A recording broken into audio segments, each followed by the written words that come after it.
This is 5 on your side at noon. Focused on you.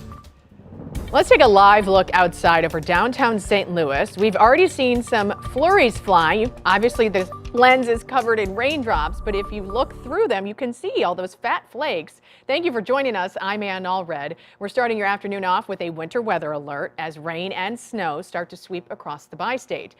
Here's Gary Frank with our Weather First forecast. Gary. Yeah, snow coming in as advertised, and it's finally switched over from rain to snow in most cases, and the visibility is down. First time we've seen snow like this pretty much all season long, right? It really hasn't snowed like this, but the fortunate part of it is that temperatures are in large in part above freezing, so we're not seeing too many issues outside. I do want to show you this as advertised. If you watched us yesterday and joined us this morning, we're talking about where these snows, or these lines from north to south or northwest to southeast are going to just kind of sit here over the same location. Let's look at some of the darker shades from Carrollton to Jerseyville, where there is active snow, that it snowed hard enough in Jerseyville and Jersey County where it is stuck to the grass.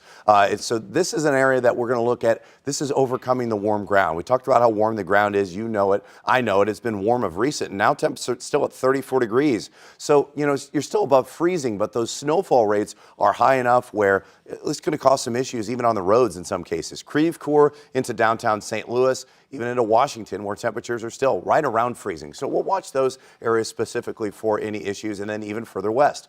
This is not really going anywhere. These areas are going to continue to sit here, and as this entire low pressure center shifts off to the southeast, we'll see that same area get kind of spun, and also even into areas in the Metro East, our temps will continue to drop. I think overall, you'll start to see that here over the next couple of hours. So really now through midnight, rain has mostly changed to snow as some snowfall rates have overcome the warm ground. Doesn't mean it's going to continue to stay that way all areas, which we'll look at specifically. Temps gradually fall into this evening. I still think we stay above freezing for the most part. We'll highlight more, also take a look at the radar, and also add a couple of different chances for snow here over the next couple of days. Today marks the official start of another SLU nurses strike. Registered nurses will picket until 5 p.m. today, then head back out again tomorrow at 7 a.m. Their biggest demand for SSM Health to stop outsourcing jobs and instead focus on recruiting and retaining nurses. The union held a strike for 24 hours back in September. SSM says patient safety is a top priority, and they're well prepared to stay open to continue to provide safe and high quality care during any strike. This morning, another emergency job fair took place for former employees at Northview Village Nursing Home. It started at 9. It ended just a few minutes ago. The North St. Louis City facility abruptly shut down, which displaced both workers and residents recently. Slate held 2 job fairs for those impacted by that closure. BJC, the city's Department of Health, St. Louis Public Schools, and other healthcare facilities were there looking to hire. Francis Howell students are taking action after the school board's decision last week to remove Black history and literature courses. 5 on your side's Laura Barczewski talked with students about a petition that garnered thousands of signatures. Last week, the Francis Howell Board of Education voted 5-2 to remove Black history and literature electives from the curriculum that use content from the social justice standards, the teaching tolerance anti-bias framework. Francis Howell North student Harper Schneider says many students are upset about the move. I would say this sends the message that not everyone is included within our community, and we need to make sure everyone is included and feels heard and seen in our communities. This is why she started a petition with support from other students like Ryan Fleming, who says Black Studies classes give an important perspective, especially when it comes to history. Being able to see other perspectives of the same history would really give students an insight on why America is where it is today, because the history classes that we teach today aren't just, that's not it.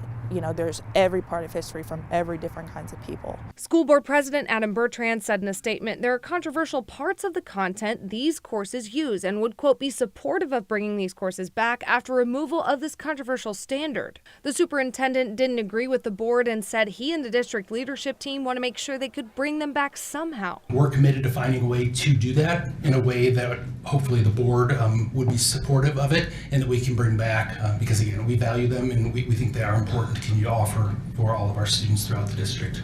Fleming and Schneider both wanted to take these courses in an upcoming school year as soon as they were eligible for more electives. Well, I think we just need to take a few steps closer to more inclusive society and inclusive school life, because every student goes to school regardless of what happens, and making us feel, in a box is not okay.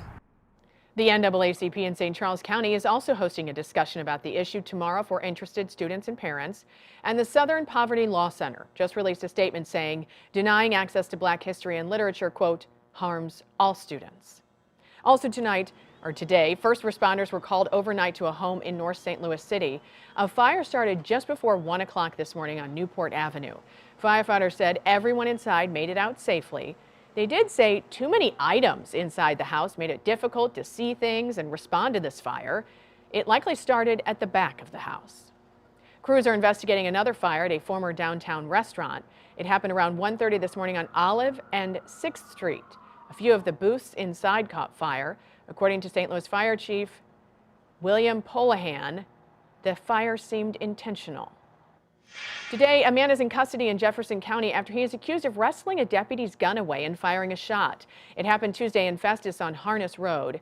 The sheriff's office says the deputy was trying to arrest the man after finding him in a stolen car. No one was shot. Both the deputy and the suspect were taken to the hospital, though, to be treated for injuries they got during the fight. 5 on your side's Travis Cummings will have more on this at 6. And today, a 19-year-old man is behind bars accused of stealing about 40 iPads from the St. Louis Board of Elections.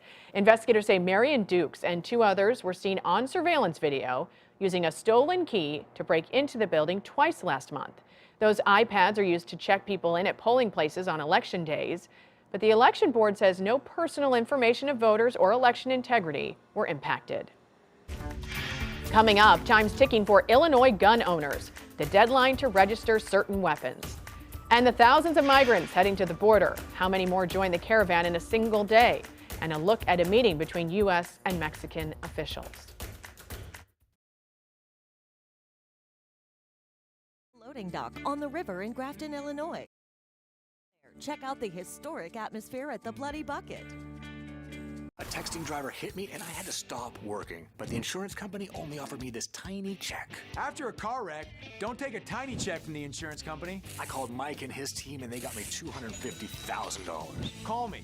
I've got this. Join Karen Foss on a holiday vacations tour. Head for Canada August 1st to the 11th on a Montreal, Quebec City, and the Canadian Maritimes tour. Experience picturesque small towns and beaches, as well as the historic cities along the Atlantic coast as we use roads and rails on this Canadian adventure. Visit holidayvacations.com keyword KSTK for more information and to watch a travel show. Or call 888-557-1020 for a free brochure. It's a beautiful morning, Scotty, and we have an early game today. That injured list, it's getting longer by the minute. Not to mention, there's apparently a nasty virus sweeping through the locker room. Yeah, but these players, they're in good hands.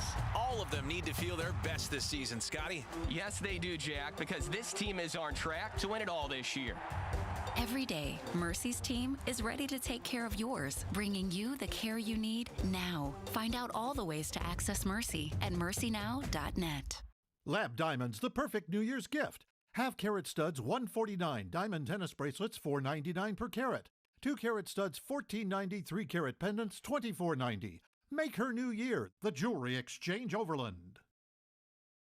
You're driving along one day and all of a sudden life changes for you. The first phone call with Kaufman Townsley was relieving. From day one, they were there for me. I knew that they were going to take care of everything. This was one of the best things that I could have done for my situation, and I don't know where it would have landed if I hadn't called Kaufman Townsley. I'm Mark, and I'm an actual client of Kaufman Townsley.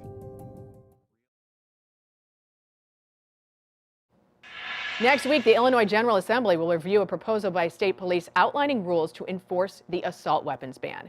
Right now, Illinois residents who own an assault weapon have until this Monday, January 1st, to register their weapons with the state.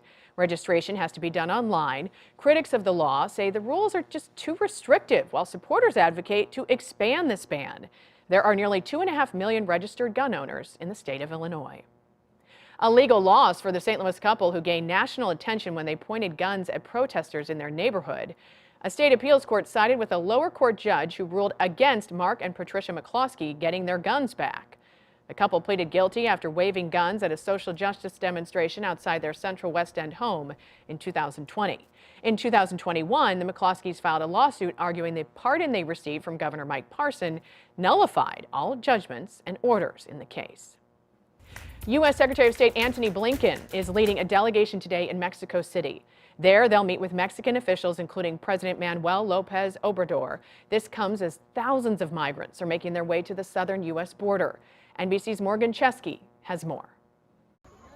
This morning, the southern border's migrant crisis marching on. This video capturing the largest caravan in more than a year. An estimated 8,000 men, women, and children in Chiapas, Mexico, near Guatemala. All of them headed north. Organizers say the group swelled by nearly 2,000 people in a single day. Many hoping for a better life. Many more road weary and exhausted. The caravan moving as the Mexican president welcomes U.S. Secretary of State Antony Blinken. The Mexico City meeting set for later today, expected to focus on the unprecedented irregular migration and border security between the neighboring countries. The visit following a recent phone call between President Biden and Mexico's leader. The two leaders agreed that additional enforcement actions are urgently needed. It comes as the number of migrants in cities across the country are reaching record levels, with New York City seeing up to 4,000 people arriving each week. Local shelters and services overwhelmed and struggling to keep up. We have no more room in the city. Meanwhile, on the ground in Eagle Pass, a surprising lull in crossings Tuesday, following a record-breaking week, where thousands of migrants lined the banks of the Rio Grande, and processing took hours, if not days. Outside a shelter, we met Osmani, Marian, and Edison. ¿Dónde van ahora? Where are you going now? Oklahoma. Oklahoma? Los Angeles. Los Angeles? Dallas. Marian from Venezuela says she's now waiting until her asylum hearing. Para cruzar. After a 5-month journey here, she describes similarly to so many other migrants we've heard from. A dangerous, potentially deadly track that, in her mind, is worth it. Israel expanding its fight in central Gaza, why they're now moving in on refugee camps.